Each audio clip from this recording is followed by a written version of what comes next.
সদ্য শেষ হওয়া জাতীয় স্তরের যোগা প্রতিযোগিতায় রৌপ্য পদক জয় করে বাংলাকে গর্বিত করল ছোট্ট প্রতিযোগী সুচরিতা হালদার। 29 ও 30 জুন যোগা প্রতিযোগিতা অনুষ্ঠিত হয়েছে উত্তরাখণ্ডের ইন্ডিয়া যোগা স্পোর্টসে।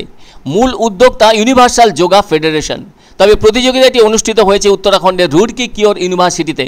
ওখানে অংশ নিয়েছিল বিভিন্ন রাজ্যের প্রতিযোগীরা। আর 6 থেকে 8 বছর বয়সী যে গ্রুপ ছিল সেই জুনিয়র এ গ্রুপে অংশ নিয়েছিল মালদা জেলার চাঁচল গ্রাম পঞ্চায়েতের গজাননপল্লীর বাসিন্দা তথা দ্বিতীয় শ্রেণীর ছাত্রী সুচরিতা হালদার। ওই জুনিয়র এ গ্রুপে প্রতিযোগীর সংখ্যা ছিল 120 জন। সেখানে হস্তশিরসা, দণ্ডায়মান, চতুষ্কাসন ও ব্যাঘ্রাসন যোগা প্রদর্শন করে 120 জন বিভিন্ন রাজ্যের প্রতিযোগী।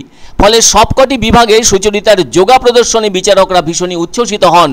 ফলে ওই বিভাগে দ্বিতীয় স্থান অধিকার করে সুচরিতা রৌপ্য পদক জয় করে। এছাড়াও একটি ট্রফি ও শংসাপত্র দিয়ে ওর ওই সাফল্যকে উৎসাহিত করেন উদ্যোক্তারা। এদিকে ওর ওই সাফল্য অর্জনে দারুণ খুশি হয়েছেন বাবা মা সহ এলাকার বাসিন্দাদের পাশাপাশি ওর যোগা প্রশিক্ষকও। বাবা সুবল হালদার এবং মা সুচিত্রা হালদারের একমাত্র সন্তান সুচরিতা ওই গ্রামের জেলেপাড়া প্রাইমারি স্কুলের 2য় শ্রেণীতে পাঠরতা। এদিকে বাবা চুক্তিভিত্তিক কর্মী এবং মা গৃহবধূ। 4 বছর বয়সের সময় স্থানীয় একটি ব্যায়ামাগারে ওকে ভর্তি করিয়ে দেন তারা। আজও সে ওখানেই যোগা শিখছে।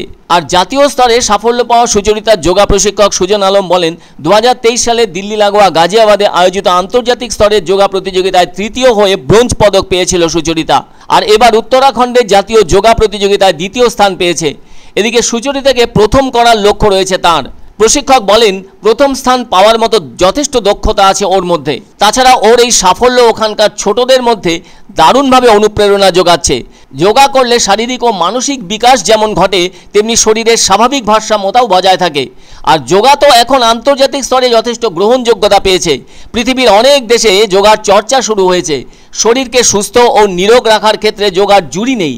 আর যে যত ছোট থেকে যোগার বিষয়গুলি রপ্ত করতে সক্ষম হবে, সে ততই নিজের শারীরিক সামর্থ্যকে বুঝতে পারবে। আসলে যোগব্যায়াম মূলত একটি আধ্যাত্মিক শৃঙ্খলা, যা একটি অত্যন্ত সূক্ষ্ম বিজ্ঞানের উপর ভিত্তি করে, যা কিনা মন ও শরীরের মধ্যে সামঞ্জস্য বজায় রাখতে উপযোগী হয়ে উঠতে পারে। সংস্কৃত যুজ শব্দ থেকে সংগৃহীত যোগ এর অর্থ হলো ব্যক্তি সত্তার সাথে বিশ্ব সত্তার মিলন। আর এই যোগের জ্ঞান হলো ভারতীয় জ্ঞান, যা কিনা 5000 বছরের পুরনো। যোগ মানে যুক্ত করা, ঐক্যবদ্ধ করা। যুজ ধাতু থেকে উৎপন্ন যোগ বা যোগা শব্দটির মূল অর্থ হলো নিয়ন্ত্রণ করা। বলা যায় 1980-র দশক থেকে পাশ্চাত্য দেশগুলিতে এটির শরীরচর্চার অঙ্গ হিসেবে জনপ্রিয় হওয়ার পথ প্রশস্ত করতে শুরু করে। পতঞ্জলি রচনা অষ্টাঙ্গ যোগের নামে থাকা 8টি অঙ্গ হলো যম, নিয়ম, আসন, প্রাণায়াম, প্রত্যাহার, ধারণা, ধ্যান এবং সমাধি। এর মধ্যে যম ও নিয়মের মূল উদ্দেশ্য হলো ইন্দ্রিয় ও চিত্তবৃত্তিগুলিকে দমন করা এবং এগুলিকে অন্তর্মুখী করে ঈশ্বরের সাথে যুক্ত করা। আসন হলো যোগ অভ্যাস করার জন্য যে ভঙ্গিমায় শরীর রাখলে শরীর স্থির থাকে, অথচ কোনোভাবেই কষ্টের কারণ ঘটে না। আর প্রাণায়াম হলো প্রাণস্বরূপ নিঃশ্বাস ও প্রশ্বাস, এটি নিয়ন্ত্রণের মাধ্যমে জীবন শক্তিকে নিয়ন্ত্রণ করা। এছাড়া প্রত্যাহার হলো বাইরের বিষয়গুলি থেকে ইন্দ্রিয়কে সরিয়ে আনা। আবার ধারণা হলো কোনো একটি বিষয়ে মনকে স্থিত করা। যাই হোক, সুচরিতার আগামী ভবিষ্যৎ উজ্জ্বল হোক যোগার মাধ্যমে, সেই কামনা করছেন সকলে। উত্তরাখণ্ডে যোগাসন প্রতিযোগিতা হয় ন্যাশনাল ভিত্তিক। সেখানে আমাদের চাঁচল দেহশ্রী ব্যায়ামাগারের উদয় শিল্পী সুচরিতা হালদার অংশগ্রহণ করেন। সে নিজ গ্রুপে 6 থেকে 8 বছর গ্রুপ এ, সেখানেও 2য় স্থান অধিকার করেন।